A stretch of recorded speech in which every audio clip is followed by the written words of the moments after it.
จะนั่นก็เป็นส่วนหนึ่งในการแสดงศิลปะอยู่ในห้อง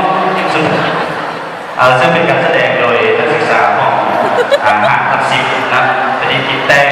แบบมีลักษณะสร้างสรรค์นะเยี่ยมประดาการสร้างอีกนึงนะเขาได้คัดและคัดอีกจนเป็นห้องสุดท้ายชิปที่แสดงวันนี้เป็นการประกอบส่วนในงานพิธีแมนนะเรื่องแพทย์เรื่องสนะนั่นผมเป็นสิ่งที่สำคัญที่1ครั้งแม่เป็นการแสดงเพื่อประกอบใส่การเรียนรู้นอกของเรียนนะการเรียนรู้นอกของเรียนว่าจะเป็นการศึกษาอยู่ในห้องเรียนแล้วพวกเรายังได้เคลื่อนไหวกิจกรรมต่างๆนะปีนอ้อมต่างๆนะนี่เรียนเสด็จประธานเทคนิควิทยาศาสตร์